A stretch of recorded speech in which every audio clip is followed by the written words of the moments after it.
E a crise existencial é de verdade mesmo. Agora, como saber se a gente está passando por ela? O que a gente pode fazer? Comigo, o psicólogo Wesley Nazaré, aqui na salinha do Manhã Total. Wesley, que alegria te receber. Bom dia, Obrigada, uma alegria viu? também.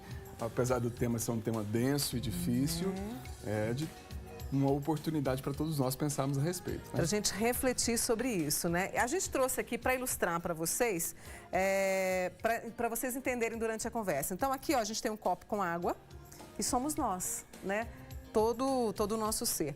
Aqui são os sinais dessa crise existencial e aqui é a solução, e a gente vai fazer você entender um pouco. Quando eu sei que eu estou passando por uma crise existencial, Wesley? Acho que toda crise existencial ela tem uma questão básica, que é uma pergunta que é como se a gente estivesse de frente de um muro e a gente parece que não vê saídas. Uma pergunta que a gente não vê saída, como se a gente estivesse sem alternativas, começa a provocar em nós, que somos seres pensantes, essa é uma dádiva, né? De ter consciência, diferente de muitos dos outros animais.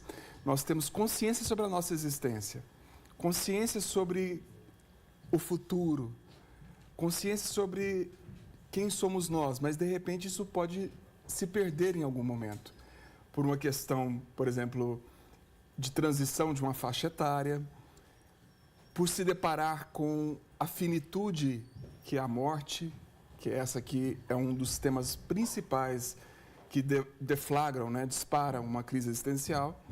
E aí a gente começa a ter sinais do tipo, uma espécie de cansaço mental, como se eu não conseguisse mais remar o barco, estou tão ansioso, estou tão cheio de coisa, para onde a minha vida está indo, e eu não consigo mais remar. Esse é um dos sinais, por exemplo, então, da crise existencial. Vou usar aqui o que a Vasti produziu. Então, vamos lá. Fadiga é um dos. Fadiga, uma ansiedade que não passa, cansaço, ansiedade. Também a vontade de não fazer nada e não ver ninguém? Sim, eu acho que, por exemplo, aí é uma outra questão importante da crise existencial. Nós nascemos sozinhos e vamos morrer sozinhos. Não entenda o sozinho como a falta de uma companhia ou a falta de pessoas ali naquele momento. Tem a mãe, pelo menos, ali naquele momento, que é um símbolo maravilhoso desse elo com o transcendente. Mas, de fato, a consciência humana nos deixa encarcerados dentro de nós mesmos. Nós todos estamos sozinhos dentro de nós mesmos. Quando a gente começa a ter esse desconforto sobre quem somos, o que estamos fazendo aqui, um sintoma dessa história toda é talvez começar a se isolar. Isolar de pessoas. Mesmo pessoas amadas ou queridas, mesmo pessoas que estão no nosso convívio, mas nós temos um remar tão grande em relação ao convívio social que às vezes ele nos pesa. Então esse convívio social de tantas obrigações, de tantas funções, pode também nos cansar, e talvez o isolamento seja um desses sinais. Semelhante também à depressão. A depressão e crise existencial, elas podem andar de mãos dadas. Nossa. Porque quando há uma depressão severa, a primeira coisa que acontece é a pessoa começar a questionar o sentido da vida, né? Para onde a vida está indo? O que eu estou fazendo aqui? Então também isso correlaciona. Então vai manchando a nossa forma de ver o mundo, manchando a nossa forma de enxergar a nós mesmos, aos outros. Então, ela anda de mão dada. Então, esse isolamento é um sinal da crise existencial, como também pode ser um sinal da depressão. Tem tristeza quando eu estou na crise existencial? Você falou que as duas andam de mão dadas, né? De mãos dadas, a crise e a depressão. Tem tristeza quando eu estou nessa crise existencial, assim? Uma tristeza comigo? Eu acho que o nome melhor seria angústia. Angústia. Outro sinalzinho. A angústia, sabe aquela coisa assim, um nó, um aperto no peito, que muitos de nós já sentimos.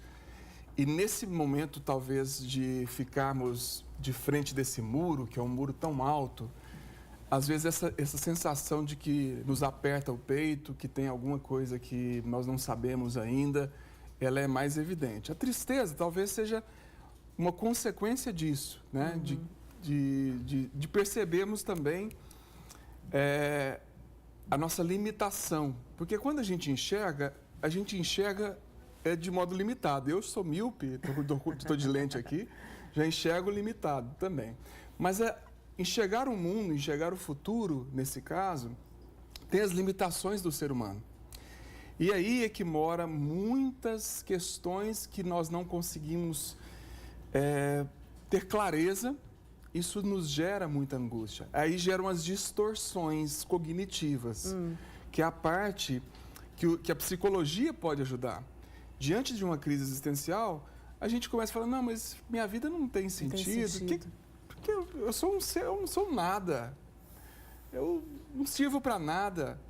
Então, essas perguntas que nos geram muita angústia podem ser de uma visão parcial, distorcida da nossa realidade. Porque nós somos seres que não conseguimos ver em tudo ou com clareza. A crise existencial, ela vem muito com a idade, você falou da faixa etária no começo da nossa conversa, né? Uhum. Ela vem muito assim, por exemplo, 30, 40 ou não, 40, 50, ela vem nessa faixa que você fala assim, nossa, eu olho para trás, eu tenho muita bagagem, eu tenho muita experiência, mas daqui para frente eu tenho pouco tempo, o que eu vou fazer agora? Vem nessa faixa etária? Nós todos estamos com uma ampulheta virada, né? Exatamente. E a areinha vai diminuindo, né? Isso pode acontecer em qualquer momento. Eu brinco que eu tive uma crise existencial aos 20. Falei, gente, era 17, 18, era bonito, 19, de repente 20. Como assim 20? Brincadeira, né? Mas a questão do tempo, ela é sim marcada. Tem a crise da meia-idade, sobretudo para os homens, né? Dessa perda de uma espécie de vigor, de juventude.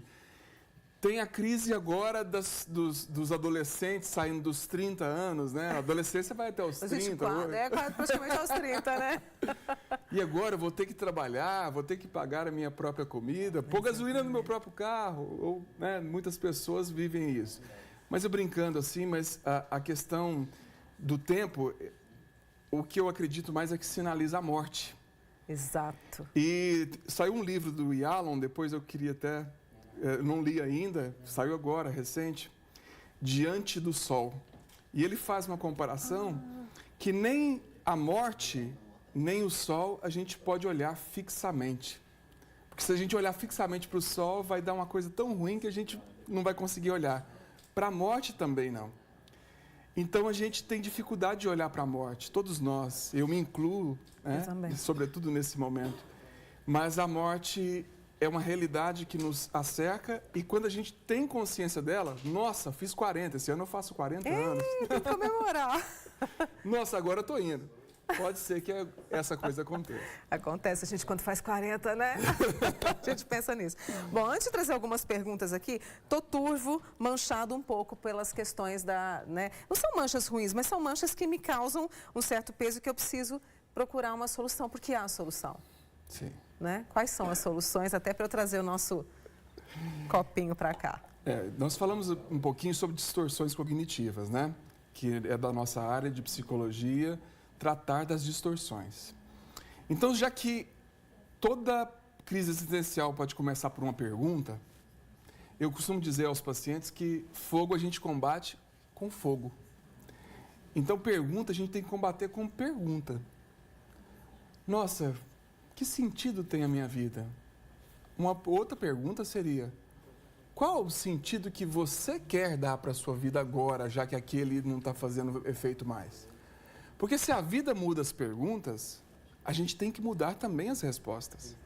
A gente tem uma tendência de ficar com as mesmas respostas para todas as perguntas e elas não funcionam. Quando, por exemplo, o sentido da vida de um estudante certamente é ter uma formação melhor, conseguir passar bem nas provas, mas de repente ele caiu no mercado de trabalho, de repente está desempregado. Pode vir uma crise existencial daí. A pergunta-chave é: que outro sentido eu posso dar para a minha vida, já que aquele não está funcionando mais? Então não temos um sentido único, temos talvez vários sentidos E aí eu acho que essa é uma das formas de trabalhar a crise existencial. Eu posso trabalhar a crise existencial pedindo ajuda também, né? Para profissionais, para amigos, para família? Sim. Nós falamos aqui no início, né, que a crise existencial pode ser boa, porque ela pode nos amadurecer. E como seres vendados, com a venda nos olhos, alienados, rumo à morte, sem ter existido conscientemente, seria um erro muito grande. Por isso nós somos dotados de consciência. Mas tem hora que essa crise existencial, que normalmente é passageira, ela fica. Ela pode ficar. Eu já atendi muitas pessoas, jovens inclusive, que tendem ao suicídio por não perceber mais sentido. Então, quando não passar com buscas de autoconhecimento, é importante reconhecer nossa limitação e pedir ajuda para alguém nos ajudar a questionar o que nós estamos passando. Para limpar, para saber se não é uma doença o que nós estamos vivenciando. Né? E, às vezes, não só a psicologia, mas outras áreas também da espiritualidade podem ser muito úteis nesse momento. Tem uma pessoa que colocou aqui sobre a fé. E aí, quando a gente busca essa solução, que é tudo isso que o Wesley disse, né? E também eu acho que, né, o prazer em ver a vida, escrever, sair para caminhar, não é? Todas essas coisas que a gente tem, olha como é que fica. Já vai voltando, Já né? vai voltando. Assim como a crise. A crise, ela tende a passar. Sobretudo se a gente ajudar essa crise a passar, volta a ficar de um jeito talvez mais sereno. Até que a gente possa gostar novamente do que a gente está vendo, né? Porque normalmente a coisa que fica turva, que fica assim um pouco... não gosta muito. Não gostamos muito, fica embaçado para a gente ouvir, né? Deixa eu ver se eu tenho tempo só de fazer uma pergunta aqui de uma amiga nossa. De vez em quando fico pensando na vida e quando vejo já estou chorando. Pode ser começo de depressão? Então, se isso acontece assim, só de vez em quando, porque ela esbarrou com alguma questão, quem sou eu, qual o sentido da minha vida, eu acho que é até justo. Chorar é bom. Se vira uma coisa muito periódica, a pessoa está sentindo isso muitas vezes sem razão nenhuma, pode ser um sinal da depressão. Então a gente tem que ter esse autoconhecimento. Olhar para nós é olhar com autocuidado. Inclusive para a gente pensar, olha, isso aqui não está legal, isso aqui está ficando muito repetitivo. Deixa eu buscar ajuda, né? E assim, eu acho que nós nascemos nesse mundo com uma falta de algo, porque em determinado momento da nossa vida a gente fala assim, mas parece que está faltando algo. E esse algo, muitos podem dizer que é algo sobre amor, sobre autoconhecimento, sobre fé, mas importante é a busca, não é chegar. É a busca que é o importante.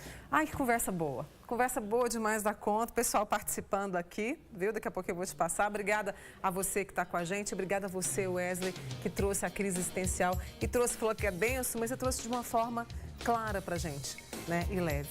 Obrigado, eu agradeço a sua tá? disposição. Opa, vai demorar a voltar, não.